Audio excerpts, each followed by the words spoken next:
Hi எல்லாருக்கும் வணக்கம். நான் தான் உங்க சுகன்யா. எல்லாரும் எப்படி இருக்கீங்க? நல்லா இருப்பீங்கன்னு நினைக்கிறேன். 7.5 months 8 months மேல போயிட்டாலே குழந்தைங்க வெயிட் கெயினே போட மாட்டேங்கிறாங்கன்ற ஒரு டவுட் எல்லாருக்குமே இருக்கும். ஸோ அவங்களுக்கான ஒரு சூப்பர் ரெசிபி தான் இன்னைக்கு நம்ம பார்க்க போறது. வாங்க லேட் பண்ணாம வீடியோக்குள்ள போய் பார்க்கலாம்.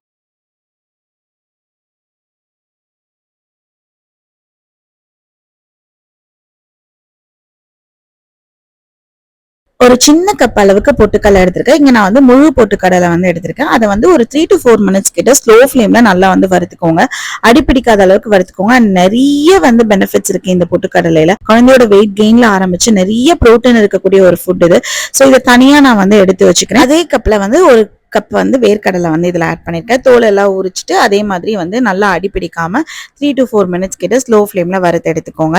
அதுக்கப்புறமா பாத்தீங்கன்னா அரிசி வந்து எடுத்துக்கிறேன். இதுல நீங்க எந்த அரிசி வேணா எடுத்துக்கலாம். நான் சாப்பாட்டுக்கு வடிக்கிற அரிசி தான் வந்து அதே கப் அளவுக்கு தான் எடுத்திருக்கேன். மெஷர்மெண்ட் பாத்தீங்கன்னா எல்லாமே வந்து சேம் மெஷர்மெண்டா தான் இருக்கு. இதையுமே நல்லா வந்து பொரியிற அளவுக்கு நல்லா பொரியரிசி மாதிரி நல்லா வந்து வறுத்துட்டு அதையும் வந்து தனியா எடுத்து வச்சுக்கோங்க. இதுக்கப்புறம் காட்ட போற ஸ்டெப் வந்து கண்டிப்பா உங்களோடதுக்கு ஏத்த மாதிரி தான். இங்க என்கிட்ட வந்து பாதாம் முந்திரி அதெல்லாம் இல்லாததுனால நான் இங்க வந்து லைக் ட்ரை கிரேப்ஸ் இருக்கு இல்லையா, அது வந்து ஒரு 10 வந்து ஆட் பண்ணிக்கிறேன். இதுக்கு பதிலா நீங்க பிளாக் கிரேப்ஸும் ஆட் பண்ணிக்கலாம், பாதாம் ஆட் பண்ணிக்கலாம், முந்திரி ஆட் பண்ணிக்கலாம், பிஸ்தா, வால்நட் எது வேணா ஆட் பண்ணிக்கலாம். நல்லா வந்து ஆற வச்சுட்டு நீங்க வந்து மிக்சியில பிளெண்டர்ல போட்டு எடுத்துக்கலாம். இந்த வெயிட் கெயின் பவுடரோட மெயின் இன்கிரீடியன்ட் பாத்தீங்கன்னா அரிசி, பொட்டுக்கடலை, வேர்க்கடலை தான்.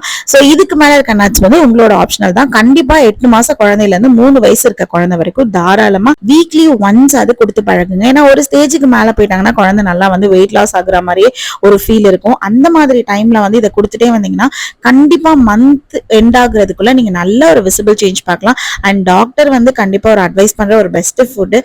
ஏன்னா இது எல்லாத்துலயுமே அவ்வளோ பெனிஃபிட்ஸ் இருக்கு குழந்தைங்களுக்கு. அது எல்லாத்தையும் சேர்த்து நம்ம ஒரு பவுடரா வீட்டுல அரைச்சு வைக்கும் போது நல்லா மல்டி பெனிஃபிட்ஸா இருக்கும். ஸோ மிக்சியில பிளெண்டர்ல நல்லா வந்து ஆற விட்டுட்டு தண்ணி நல்லா தொடச்சிட்டு நீங்க வந்து நல்லா பவுடர் ஆக்கி வச்சுக்கோங்க. வேர்க்கடல இருக்கனால ரொம்ப ஓவர் இது அடிச்சிட்டீங்க அப்படின்னா அது கைண்ட் ஆஃப் பீனட் பட்டர் கன்சிஸ்டன்சிக்கு போயிடும். ஸோ அது மட்டும் பார்த்துட்டு நல்லா வந்து பவுடர் ஆனோன்னா எடுத்துருங்க. கண்டிப்பா வந்து சலிச்சு வச்சிருங்க. ஸோ சலிச்சிட்டீங்க அப்படின்னா அந்த திப்பி ஏதாவது இருந்துச்சுன்னா அதுவுமே வந்து வெளியில வந்துடும். இந்த மாதிரி அரைச்ச உடனே நல்லா வந்து ஆற வச்சுக்கோங்க. ஆற வச்சுட்டு நீங்க ஒரு கண்டெய்னர்ல க்ளோஸ் பண்ணிட்டீங்க அப்படின்னா தாராளமா 2 ல இருந்து 2.5 வாரத்துக்கு நீங்க குழந்தைங்களுக்கு எப்பெல்லாம் உங்களுக்கு இந்த கஞ்சி கொடுக்கணும்னு தோணுதோ அந்த டைம்ல கொடுக்கலாம். ஈவினிங் டைமோ மார்னிங் டைமோ எப்போ உங்களுக்கு கொடுக்கணும்னு தோணுதோ இது மெயின் ஃபுட்டாவோ இல்லைன்னா வந்து ஸ்நாக்ஸ் ரெசிபியாவோ அந்த மாதிரி போட்டு கொடுத்துக்கலாம். லாங்கா எங்கேயாவது குழந்தை கூட்டிட்டு போறீங்க, நல்லா வந்து அதே மாதிரி நைட் டைம் குழந்தை அழாம தூங்கணும் அப்படின்னா இந்த மாதிரி கொஞ்சம் நல்லா வந்து டம்மி ஃபில் ஆகுற மாதிரி குழந்தைக்கு கொடுத்துட்டீங்க அப்படின்னா பசி எடுக்காம நல்லா குழந்தைங்களுக்கு இருக்கும். ஸோ இப்போ இதை கஞ்சி எப்படி காய்ச்சறது அப்படின்னு நான் சொல்றேன். இந்த மாதிரி ஏர்டைட் கண்டெய்னர்ல போட்டதுல வந்து ஒரு 2 ஸ்பூன் கிட்ட நான் வந்து இந்த பவுடரை வந்து நான் ஆட் பண்ணிக்கிறேன். உங்களுக்கு எக்ஸ்ட்ரா வேணும்னா நீங்க எக்ஸ்ட்ரா வந்து ஆட் பண்ணிக்கலாம். தண்ணி மட்டும் நீங்க ஆட் பண்ணிட்டு அந்த கட்டி எதுவுமே விழாம நல்லா வந்து கிண்டி விட்டுக்கோங்க. நான் சின்ன டம்ளர்ல வந்து ஒரு 1.5 டம்ளர் கிட்ட தண்ணி எடுத்துக்கிறேன்னு வச்சுக்கோங்க. லம்ஸ் எதுவுமே விழாம நல்லா வந்து கிண்டி விட்டுக்கோங்க. நிறைய பேர் வந்து எங்களுக்கு மட்டும் கட்டி விழுதுக்கா அப்படின்றீங்க. லைக் சட்டி வந்து நல்லா சூடாயிட்டு நம்ம வந்து போடும்போது கட்டி விழுறதுக்கான சான்ஸ் இருக்கும். ஸோ அந்த மாதிரி டைம்ல இந்த மாதிரி நல்லா கிண்டி விட்டுட்டு அதுக்கப்புறம் நீங்க அடுப்புல தூக்கி காய்ச்சிக்கலாம். ஸோ நல்லா காய்ச்சிட்டீங்க அப்படின்னா நல்லா இருக்கும். இது கொஞ்சம் தண்ணியெல்லாம் கொடுக்க வேண்டாம். எவ்வளவுக்கு எவ்வளவு கட்டி ஆகுறீங்களோ அந்த அளவுக்கு கட்டி ஆகிட்டு கொஞ்சமா வந்து வாழைப்பழம் எடுத்துட்டேன். இங்க பெரிய வாழைப்பழமா இருக்கிறதுனால நான் வந்து ஹாஃப் வாழைப்பழத்துக்கிட்ட எடுத்திருக்கேன். இப்ப நீங்க இது ஏலக்கி எல்லாம் போனீங்கன்னா சின்ன வாழைப்பழமா தான் இருக்கும். அதை நல்லா வந்து பியூரி மாதிரி வந்து ரெடி பண்ணிக்கோங்க.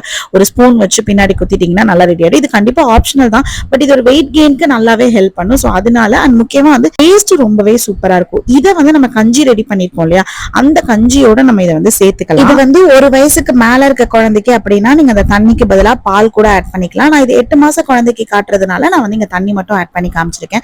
சோ இப்போ இந்த கஞ்சியும் நமக்கு நல்லா கெட்டியா ரெடி ஆயிடுச்சு. அது கூட இந்த வாழைப்பழத்தையும் சேர்த்து நல்லா வந்து மிக்ஸ் பண்ணி எடுத்துக்கோங்க. உங்களுக்கு டேஸ்ட்டுக்கு வேணும்னா நீங்க லைட்டா கீ வேணாலும் ஆட் பண்ணிக்கலாம். எந்த அளவுக்கு உளுந்து கஞ்சி வெயிட் கெயினுக்கு பெனிஃபிட்டோ அதே மாதிரி இந்த கஞ்சியும் வெயிட் கெயினுக்கு ரொம்பவே பெனிஃபிட். அதே மாதிரி ஹெல்த் வைஸும் சரி நிறைய பெனிஃபிட்ஸ் இருக்கிறதுனால கண்டிப்பா வீக்லி ஒன்ஸாவது உங்க குழந்தைங்களுக்கு செஞ்சு கொடுங்க. சோ இது வந்து பாத்தீங்கன்னா ஒரு வயசு இருக்க குழந்தைங்களுக்கு இதே மாதிரி கொடுக்கலாம். இதுக்கு ஆல்டர்னேட்டிவா பாப்பாக்கு லைட்டா இனிப்பு பத்தாத மாதிரி இருக்கு அப்படின்னா நான் இங்க ஒரு 1/2 ஸ்பூன் கிட்ட மட்டும் நாட்டு சக்கரை மட்டும் ஆட் பண்ணிக்கிறேன். சோ இப்படியும் நீங்க லைட்டா ஆட் பண்ணியும் நீங்க கொடுக்கலாம். நான் செடியனுக்கு 2 வேலையுமே ரெண்டுமே ரொம்ப டேஸ்டா இருக்கும். உங்களுக்கு தெரிஞ்சவங்களுக்கும் ஷேர் பண்ணி உங்க பாப்பாக்கும் செஞ்சு கொடுங்க. ஃபர்ஸ்ட் டைம் பார்த்துட்டு இருக்கீங்கன்னா நம்ம பேஜை மறக்காம ஃபாலோ பண்ணிக்கோங்க. பை.